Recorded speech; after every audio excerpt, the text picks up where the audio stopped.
부활의 첫 열매라. 그분이 부활의 첫 열매가 되셨다. 그렇다면 우리는 그 다음에 계속 열려지는 부활의 열매가 될 것이다. 만약 부활이 없다면 지난 수요일 날 우리가 전하는 것도, 우리의 믿음도, 또 우리는 거짓 증인들이 될 것이고, 제 가운데 있을 것이고, 망하는 자들 가운데 있을 것이다. 우리는 가장 불쌍한 사람들 중에 거하게 될 것이라고 말씀을 드렸습니다. 근데 오늘 보면 20절 같이 한번 읽겠습니다. 시작. 그러나 이제 그리스도께서 죽은 자 가운데서 다시 살아나사 잠자는 자들의 첫 열매가 되셨도다 말씀해 주고 있습니다. 요한복음 11장 25절 26절에 보면 나는 부활이요 생명이니 나를 믿는 자는 죽어도 살겠고 무릇 살아서 나를 믿는 자는 영원히 죽지 아니하리라. 내가 이것을 믿느냐? 예, 내가 믿나이다. 부활이 없다면 모든 것이 헛된데 오늘 그가 살아나셔서 첫 열매가 되셨다 말씀해 주고 있습니다. 부활의 첫 열매를 말씀합니다. 4절에 보면 우리 주님께서 장사 지냈다가 성경대로 사흘 만에 다시 살아났다 그렇게 얘기했습니다. 첫 열매가 되셨다. 혹시 여러분 나무들 유실수를 심어보면 그렇게 처음부터 1년, 2년 돼도 열매가 안 맺죠.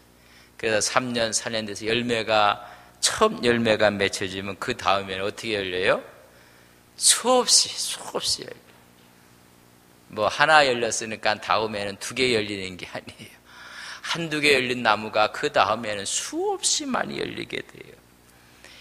그것처럼 첫 열매, 부활의 첫 열매가 됐고 우리는 수없이 계속해서 이런 열매가 맺혀지게 될 것이다. 부활의 열매. 또 이스라엘 백성들의 첫 것에 대한 것은 하나님의 것이라고 이야기를 합니다. 출애굽기 13장 11절로 16절에 보면 사실 출애굽기 13장은 이스라엘의 오리엔테이션이에요. 너희들이 6월절에 구원을 받고 홍해를 건너기 전에 3가지 다짐을 해요. 너희들 무기병 먹겠느냐? 죄 없는 삶을 살겠느냐? 2번째는 첫 것, 으뜸, 하나님 거다.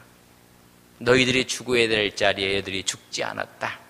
3번째는 구름기둥과 불기둥의 인도를 받겠느냐?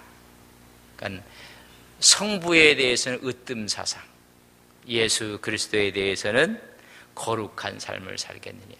성령에 대해서는 그의 인도함을 받겠느냐? 다짐을 하고 나서 홍해를 건너는 것입니다. 세례를 우리가 받게 되는데 태에서 난 것, 처음 것, 그래서 그걸 통해서 모두가 대속의 원리를 배우게 돼요. 대속의 원리. 그분이 첫 것을 위해서 모두가 거기에 동참하게 된다는 것입니다. 사망의 한 사람으로 인해서 이곳에 왔다, 그 세상에 왔다. 아담 안에서 이 죽음의 DNA가 왔고 또 부활도 한 사람 예수 그리스도로 말미암아 생명의 DNA, 부활의 DNA를 얻게 될 것이다 말씀해 주고 있습니다. 이것은 대표성 원리와 연합의 원리입니다. 아담 안에 있는 사람은 죄 아래 놓여서 죽게 될 것이고 예수 그리스도 안에 있는 사람들은 구원과 영생을 얻게 될 것이다. 그래서 2가지, 사망이 왕노로 타느냐, 여러분 생명이 왕노로 타느냐. 그러니까 아담이 왕노로 타느냐, 예수 그리스도가 왕노로 타느냐. 우리가 너희들이 아담족이냐 예수족이냐 2가지를 이야기하시는데 로마서 5장을 한번 보겠습니다. 로마서 5장. 로마서 5장 같이 한번 찾고 같이 좀 봤으면 좋겠습니다. 로마서 바로 고린도 전서 전에 있습니다. 로마서 5장. 로마서 5장 12절에서 21절까지 저는 한 절씩 교독하겠습니다. 아담과 그리스도, 아담 안에 있는 사람, 그리스도 안에 있는 사람, 사망이 왕노릇하는 영역이 있고 또 생명이 왕노릇하는 영역이 있습니다. 로마서 5장 12절부터 제가 먼저 있습니다. 교독합니다. 그러므로 한 사람으로 말미암아 죄가 세상에 들어오고 죄로 말미암아 사망이 들어왔나니 이와 같이 모든 사람이 죄를 지었으므로 사망이 모든 사람에게 이르렀느니라.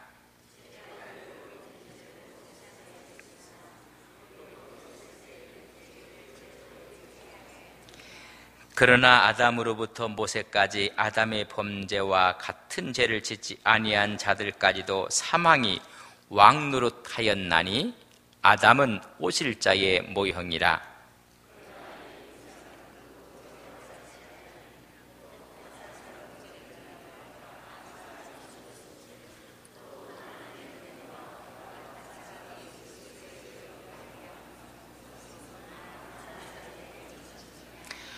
또 이 선물은 범죄한 한 사람으로 말미암은 것과 같지 아니하니 심판은 한 사람으로 말미암아 정죄에 이르렀으나 은사는 많은 범죄로 말미암아 의롭다 하심의 이름이니라.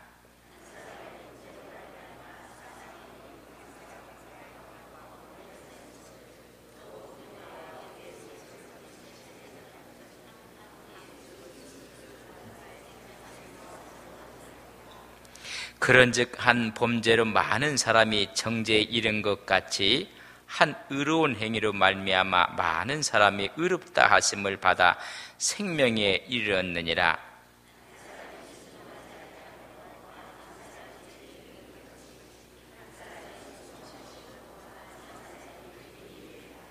율법이 들어온 것은 범죄를 더하게 하려 함이라. 그러나 죄가 더한 곳에 은혜가 더욱 넘쳤나니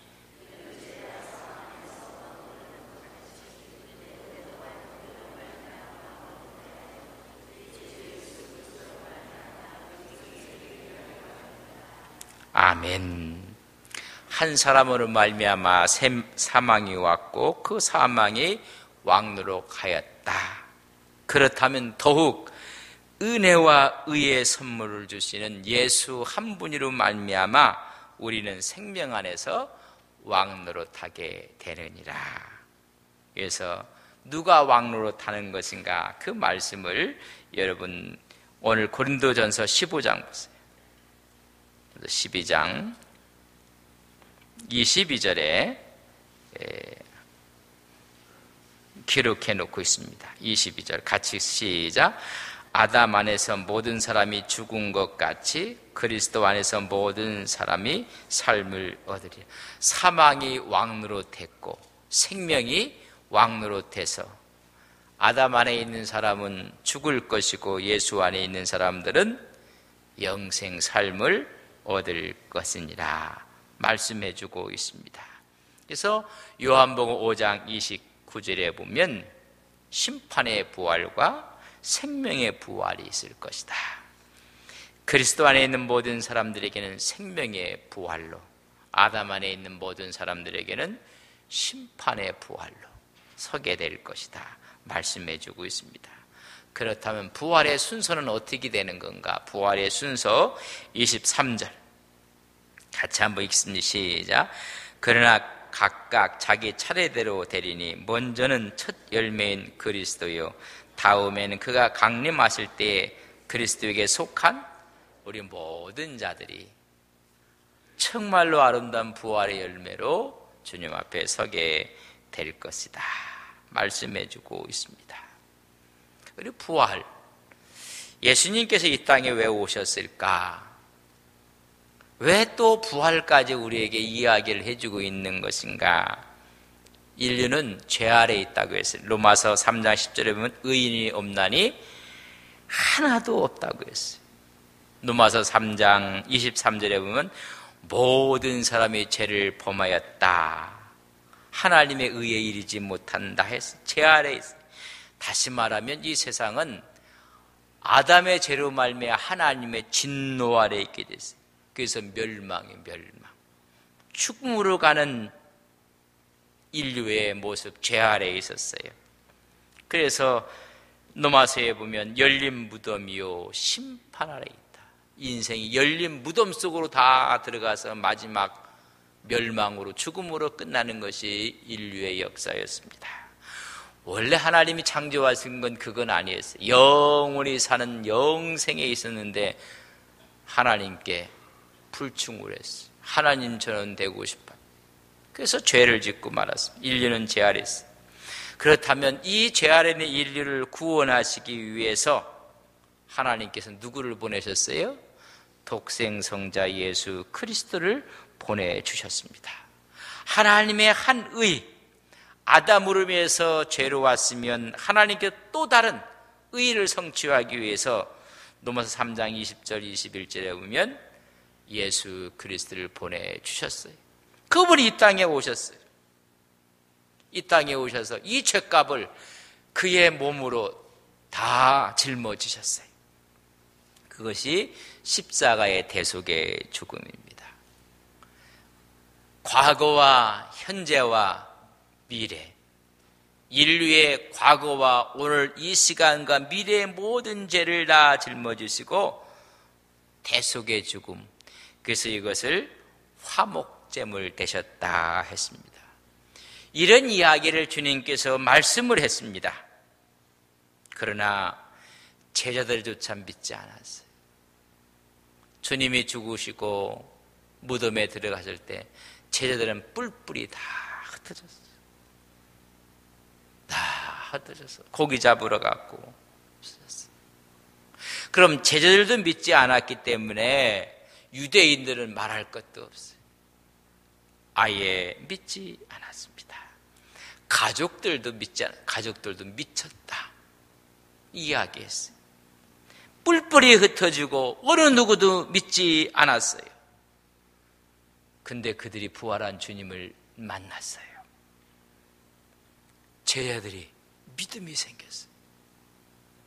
그들이 새롭게 모여서 마가다방에서 기도할 때 성령이 임해서 교회가 탄생하고 놀라운 역사가 일어났어요. 내가 죽었다가 다시 살아날 것이라고 얘기했음에도 불구하고 다 흩어지고 말았어요.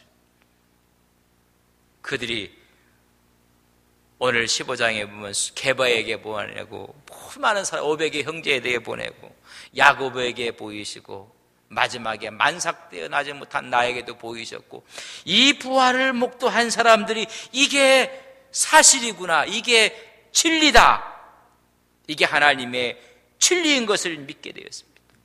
아, 그분이 하나님의 아들이었구나. 제 아래에 있는 인류를 구원하기 위해서 독생성자를 주셨고 그분이 십자가에서 못 박혀 죽으셨고 그분이 우리에게 부활의 소망으로 다시 첫 열매가 되셨다를 믿게 된 것입니다. 부활이 있기 전까지는 제 아래에 있다는 것도 하나님이 이 죄를 다 속량하기 위해서 자기를 보냈다는 사실도 내가 그 죄를 다 짊어지고 대속의 죽음을 친히 담당했다는 것도 안 믿었어요. 안 믿었어요. 근데 이들이 부활하신 주님을 보고 나서 믿었어요. 아, 이것이 기독교의 핵심이고 진리구나.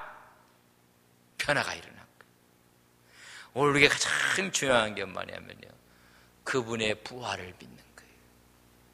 그분은 우리 죄를 다 도말하시고 십자가상에서 돌아가셨다가 우리 영원한 소망을 주기 위해서 부활하신 주님인 것을 우리는 믿습니다. 이 부활 아니고는 설명할 수가 없어요. 설명할 수가. 다 도망 같은 사람들. 도마는 내가 만져보지 않고 보지 못하고는 믿지 않겠다 할 정도로 전부 다 의심했어요. 그러나 주님을 만나고 빈 무덤이 그를 증언해 주고 있고 수많은 사람이 고린도 교회에 지금 편지 쓰면서 아직도 살아있는 사람이 많다. 그들에게 증인을 세우려 내가 증인 세울 수가 있다는 것입니다. 우리에게 그래서 뭐가 있을 것이다? 우리도 그분이 첫 열매가 됐고 우리는 부활의 둘째 열매가 되고 다 부활하게 될 것이다. 여러분, 그래서 이들이 힘을 얻고 소망을 갖고 복음을 증거하고 하나님 앞에 나오게 되고 마지막 부활을 믿는 신앙을 갖게 된 것입니다. 그래서 생명의 부활로 심판의 부활로 있을 것이라는 것을 확증해주고 있다. 지난 수요일 말 만약에 이게 거짓말이었다면요, 제자들은 다 죽었어요. 그것이 사실이었기 때문에 그들은 힘있게 파워있게 내가 가면 성령을 보내주시겠다. 그 성령의 능력이 저들로 하여금 더 부활의 증인되게 만들었다는 것입니다. 그리스도의 부활은 사망 권세에 대한 궁극적인 승리를 말씀해주고 있어요. 승리하다는 것입니다. 우리는 예수 그리스도 안에 거함으로 마지막 날 부활할 것을 믿습니다. 영광스러운 몸으로 부활을 한다는 것을 말씀해주고 있어요. 그것을 쭉 기록해 놓고 바로 이 부활에 대한 확신을 갖고 있는 거예요. 이래 우리가 이 부활이 있을 것이 아니라 부활은 있고 우리에게도 있을다는 사실을 증언해주고 있습니다. 그래서 그분께서 모든 것을 통해서 함께 하신 것을 우리에게 말씀해주고 있는 것입니다. 그래서 29절 이하를 읽어보면 부활에는 확신을 굳게 간직하고 있어요. 부활이 있었기에 생사를 뛰어넘는 위험, 어려움 가운데서 나는 담대했다는 것입니다. 그의 담대함을 이루 말할 수가 없어요. 담대하게 일을 가능하게 했던 것이 바로 뭐냐면 부활이라는 것입니다. 그래서 사망을 이기신 그리스도, 만물을 발 앞에 두신 그리스도, 27절로 28절에 보면 사망을 이기신 그리스도, 그래서 만물을 그의 발 앞에 두신 그리스도, 이 사실을 바울은 확신했습니다. 부활신앙, 절대적인 신앙을 갖게 돼서 고난을 이겨내요. 그래서 오늘 보면 날마다 죽는다. 그 이유도 부활이 있기 때문에 그렇다. 내가 수많은 고난, 아픔, 고통, 이 모든 것이 부활이 있어 그렇다는 얘기를 했습니다. 근데 29절을 이제 한번 우리가 보여야 되는데 29절이 상당히 좀 어려운 구절이에요. 해석하는 것이 10몇 가지로 해석을 해요. 좀 많이 해석을 하는데 보십시오. 만일 29절에서 34절은 전체 맥락이 뭐냐면 바울은 부활에 대한 확신을 굳게 간직하고 있어요. 그래서 30절 또 어찌하여 우리가 언제나 위협을 무릅쓰리요. 형제들아, 내가 그리스도 예수의 우리 주 안에서 가진 바 너희에 대한 나의 자랑을 두고 다는 나는 날마다 죽는다. 내가 사람의 방언으로 예배소에서 맹수와 더불어 싸웠다면 내가 무슨 유익이 있으리요. 죽은 자가 다시 살아나지 못한다면 내일 죽을 터이니 먹고 마시자 하지 않겠느냐? 부활이 있기 때문에 나는 수많은 어려움도 겪었다. 그런 것을 머리에 두고 29절을 읽으셔야 됩니다. 만일 죽은 자들이 도무지 다시 살아나지 못하면 죽은 자들을 위하여 세례를 받는 자들이 무엇을 하겠느냐? 어찌하여 그들을 위해서 세례를 받느냐? 여기 그들, 세례를 주는 자들은 전부 다 부활을 믿지 않는 사람들, 바울의 대적자들을 두고 하는 말이에요. 그러나 30절은 또 어찌하여 우리가 그들과 우리를 지금 카테고리를 다르게 이해를 하셔야 돼요. 이 우리라는 이야기는 30절에 보면 부활을 믿는 사람, 바울과 같은 신앙을 가진 사람들, 바울 편에 있는 사람들, 이런 사람들은 위험도 무릅쓰고 맹수와 싸우는 것도 무릅쓰고 다 무릅쓰고 있다. 그러나 29절에 그들은 부활을 믿지 않는 사람들, 바울을 대적하는 사람들, 이런 사람들이. 근데 이런 사람들이 뭘 하느냐 하면 죽은 자들을 위해서 뭘 줘요? 세례를 주고 있다는 이야기. 그러니까 부활을 믿지 않으면서도 종교적인 행사, 종교적인 것을 저희들이 지금 하고 있는 모순을 지적해 주는 것으로 이 말씀을 이해할 때 풀리고, 그렇지 않으면 뭐 죽은 자들은 영이 죽은 자들을 말한다, 뭐 이렇게도 이야기하고, 아주 이게 제가 이것을 보니까 10가지 이상으로 해석을 했다. 다 해석이 다 그래요. 그래서 만일 죽은 자들이 도무지 다시 살아나지 못하면 죽은 자들을 위해서 세례받는 자들이 무엇을 하겠느냐? 어찌 그들을 위해서 세례를 받느냐? 너희들이 왜 부활을 믿지 않으면서 왜 이런 일을 왜 하고 있느냐? 그들을 책망하며 그들의 잘못된 모순을 지금 말해주는 거예요. 다시 말하면 세례라는 것은 부활을 소망하고 받는 것인데 지금 부활이 없다고 해요. 그리고 바울의 적대편에 서 있어요. 그럼에도 불구하고 세례를 받아 뭐 하려고 하는 거냐? 부활도 믿지 않는 사람들이 그냥 풍자하고 있다는 얘기입니다. 너희들이 갖고 있는 것이 커다란 모순이라 그런 말입니다.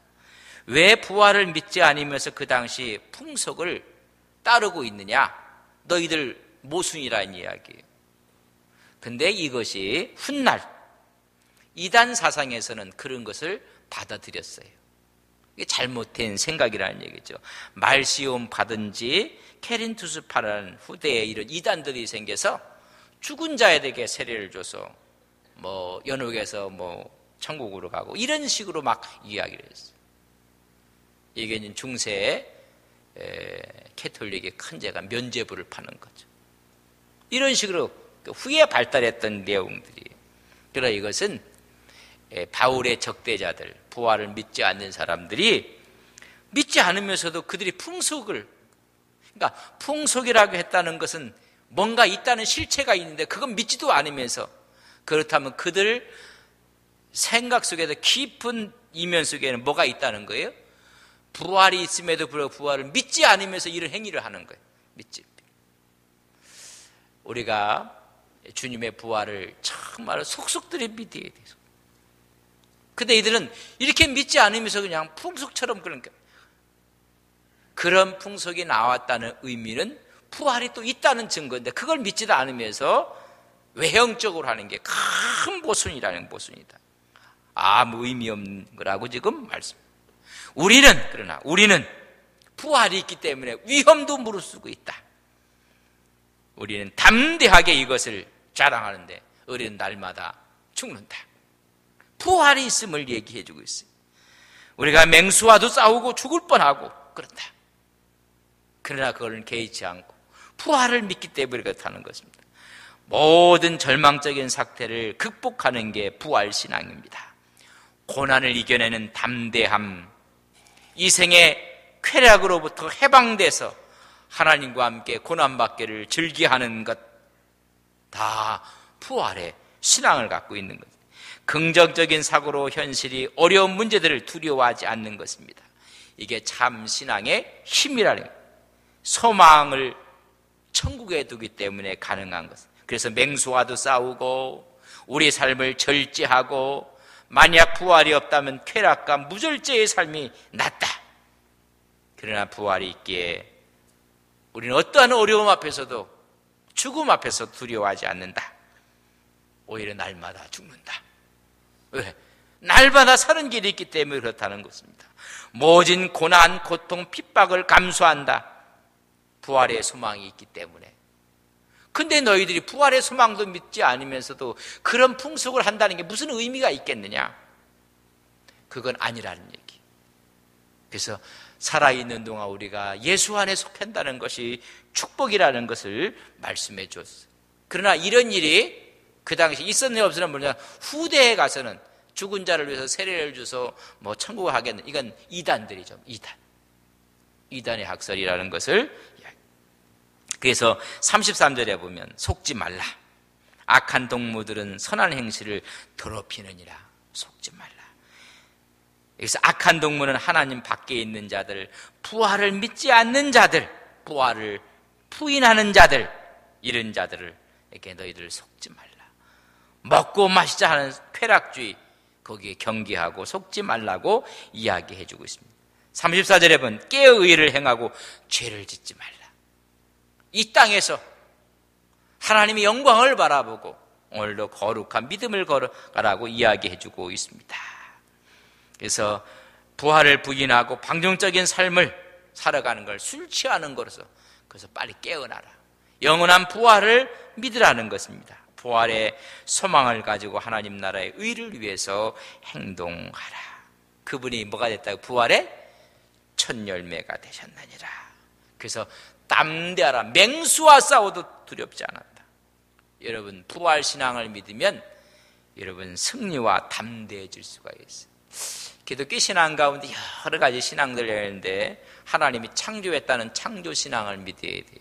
우리 누가 창조했어요? 하나님 나도 만드셨어요. 그러면 나를 우습게 생각하면 나를 만드신 분을 우습게 생각하는 거예요. 여러분 대단하신 분들이에요. 누가 만드셨기 때문에? 하나님의 작품이에요. 여러분 그림 구경하러 가서 그림이 이상하다고 하면 누구를 욕하는 거예요? 그림을 그린 작가를 욕하는 거예요. 우리는 누가 만드셨어요? 하나님 만드셨어요. 옆에 있는 대단하신 분이에요. 우리가 함부로 할 분이 아니에요. 이게 부활신앙이에요. 우리는 존귀한 사람들이에요. 옆 사람한테 함부로 한 걸 용서해 주십시오. 함부로 한 걸 용서해 달라고. 이게 부활신앙이에요. 그리고 하나님의 섭리신앙은 성경 전체입니다. 우리가 알거니 하나님을 사랑하는 자 곧 그 뜻대로 부르시고 입는 모든 것이 합력하여 끝날 줄 알았던 요셉이 총리 같아요. 불 속에 들어가면 끝날 줄 알았더니 타지 않아요. 사자굴에 들어가면 죽을 줄 알았는데 안 죽어요. 여러분 하나님이 섭리예요. 그래서 우리는 감사해야 돼요. 지내놓고 나면 이게 축복이 될 것입니다.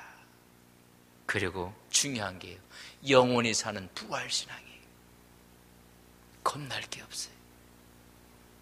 이 부활신앙 담대하게 부활신앙에, 그래서 그분이 첫 열매가 됐어요. 우리는 그 다음 열매는 승리하며 담대하게 살아가야 됩니다.